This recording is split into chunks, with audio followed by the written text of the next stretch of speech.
تو کبھی کبھی ایسی چیزوں کو اوائڈ کرنے میں ہی حکمت ہوتی ہے جو ایون حلال بھی ہے. اب میں آپ کو بتاتا ہوں اس کی امپلیکیشن کیا ہے. میں آپ کو بہت کھل کے بتاتا ہوں. دیکھیں ہمارے جو بیلاوڈ بردر ہیں, ٹھیک ہے, وہ بڑے انٹلیکچوئل ہوں گے, میں نے بھی انہیں سنا ہے, انجینئر محمد علی مرزا, وہ اچھی باتیں بھی بہت کرتے ہیں, نو ڈاؤٹ اباؤٹ دیٹ. لیکن جب انہوں نے صحابہ کا ٹاپک کھولا ہے, ٹھیک ہے, صحابہ کی جو اختلافات ہیں وہ عام بندے کے سامنے لانے کا کیا مطلب ہے؟ ہر بندے کی ایموشنل انٹیلیجنس اتنی نہیں ہے کہ وہ صحابہ کی سول وارز کو, ان کے اختلافات کو ڈائجسٹ کر لیں, ابزارب کر لیں اور سمجھ جائے کہ مقصد کیا ہے.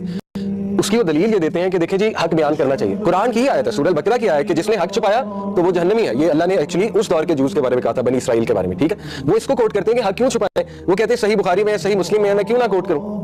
بات یہ ہے کہ صحیح بخاری صحیح مسلم میں ہونے کا یہ مطلب نہیں ہے کہ عوام الناس کو کوٹ کرو. صحیح بخاری صحیح مسلم میں جو امام بخاری کو ملا انہوں نے ڈال دیا.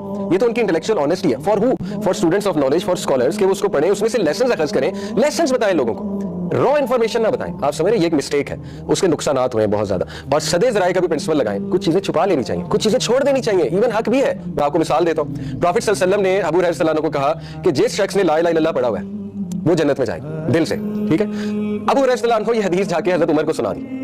حضرت عمر نے ان کا بازو پکڑا اور انہوں نے کہا کہ اگر تم نے لوگوں کو سنائی تو میں تمہیں ماروں گا. اور حضرت عمر نے انہیں مارا, جب وہ بھاگ رہے تھے انہیں مارا بھی, ٹھیک ہے, 2-3 لگائی بھی. تو ابو ہریرہ صلی اللہ عنہ شکایت لے کر پروفٹ صلی اللہ علیہ وسلم کے پاس آ گئے جی کہ یہ کر رہے ہیں میرے ساتھ. پروفٹ صلی اللہ علیہ وسلم خاموش ہو گئے. اس کا مطلب ہے کہ انہوں نے انڈائریکٹلی ایکنالج کیا کہ ٹھیک ہے عمر. دیکھیں حضرت عمر جو ہے نا وہ ایسا کریکٹر ہے کہ کئی بار انہوں نے ایک بات کی اور اس بات پہ وہی آ گئی. اتنا ٹال کریکٹر ہے اسلامک ہسٹری میں عمر بن الخطاب, ٹھیک ہے. تو حضرت عمر نے مناسب یہ سمجھا اس ٹائم پہ کہ اگر تم یہ عوام الناس کو حدیث سناؤ گے بد عملی آئے گی. اس وقت تک میرے کربلا والے ریسرچ پیپر میں صرف 50 احادیث تھیں. پھر جب یہ اعتراض کھڑے کرتے کہ میں حدیثیں بڑھاتا گیا, اب 200 سے زیادہ ہو چکی ہیں. کربلا والا ریسرچ پیپر جو ہے, واقعہ کربلا کا حقیقی پس منظر 72 صحیح الاسناد احادیث کی روشنی میں, جڑیں بڑھو تو اس میں جو حدیثیں بخاری مسلم سے لکھی ہیں انہیں فراڈ ڈکلیئر کرو تاکہ ہم آپ سے حجیت حدیث کا مقدمہ لڑیں. یہ کیا بات ہوئی کہ یہ رافضیوں والی باتیں کر رہا ہے؟ تو مجھے تو اس سے کوئی فرق نہیں پڑے گا. آپ جتنا چیخیں گے اتنا آپ کا نقصان ہوگا. آپ جتنا بنو امیہ کا دفاع کریں گے بچنا تو اس نے کوئی نہیں ہے, کیونکہ بخاری مسلم کھڑی ہے نا بنو امیہ کے خلاف. انجینئر صاحب تو نہیں کھڑے ہوئے, ہم تو ڈاکی ہیں. ہم بخاری مسلم میں رفع الیدین کی حدیثوں کو بھی مانتے ہیں اور اس حدیث کو بھی مانتے ہیں. تقتلہ الفئۃ الباغیہ, ہاں وہی عمار, افسوس ہے عمار, تقتلہ الفئۃ الباغیہ.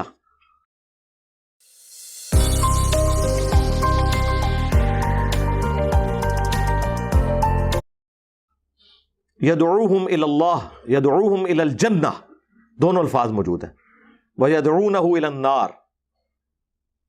عمار افسوس, تجھے ایک باغی جماعت قتل کرے گی, تو انہیں اللہ اور جنت کی طرف بلا رہا ہوگا اور وہ جماعت تجھے جہنم کی آگ کی طرف بلا رہی ہوگی. اب یہ حدیث کیا میں نے گن پوائنٹ پہ امام بخاری سے صحیح بخاری میں داخل کروائی ہے 2812 اور 447, اور مسلم میں 5 ترک 7320 سے لے کے 7324 تک. یہ میں نے امام مسلم سے گن پوائنٹ پہ حدیثیں داخل کروائی ہیں یا ان کے ترجمے میں نے خود کر کے کچھ چینج کر کے بیان کیے ہیں؟ تو میرے لیے مشکل تھا کہ میں یہودیوں والا کام کرتا جو باقی علماء نے کیا ہوا تھا کہ اپنی مطلب کی آیات, اپنی مطلب کی حدیثیں جو فرقے کو سپورٹ ہیں وہ مانی ہوئی ہیں.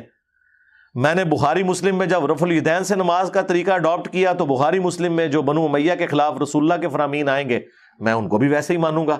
یہ کیسے ہو سکتا ہے کہ میں 2 نمبری اختیار کروں؟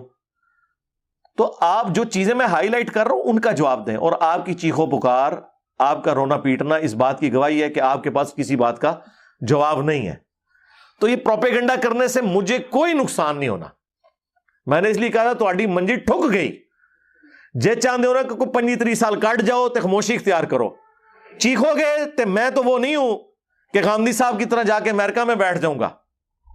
ہاں میں ٹھوک دیا گا منجی, جیڑی کل میں ٹھوکنی میں آج ٹھوکاں گا. جتنی بار بولو کہ میں اتنی بار ٹھوکاں گا. اب دیکھیں نا کس طرح انہوں نے اپنی منجیاں ٹھکوائی ہیں.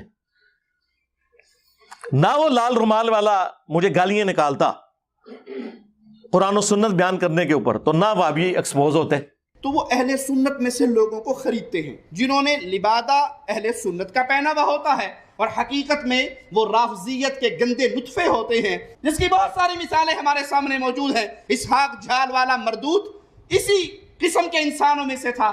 انجینئر مرزا مردود اسی قسم کے انسانوں میں سے ہے. رافضیت کے پیسوں پہ پلنے والا, ایران کے ٹکڑوں پہ پلنے والا یہ جانور صحابہ کے بارے میں اپنی زبان گندی دراز کرتا ہے, اور حقیقت میں اس کا من پلیت ہے. اس کے ماننے والے اس سے بڑے پلید ہیں. 10 سال میں نے صبر کیا, میں نے اہل حدیث کو کبھی وہابی نہیں بولا تھا, اور ہمیشہ یہ کہا کہ قرآن و سنت کے سب سے زیادہ قریب ہے. آج بھی میں کہتا ہوں منٹ 100% ٹھیک ہے اگر اس پہ عمل کریں. جس طرح میں کہتا ہوں کہ یہودیوں اور مسلمانوں کا اگر کمپیریزن کروایا جائے تو مسلمان حق پہ ہیں, لیکن اس کا یہ مطلب نہیں کہ مسلمان شرابی ہے, چور ہے, تو یہ شراب پینا, چوری کرنا, زنا کرنا حلال ہو جائے گا.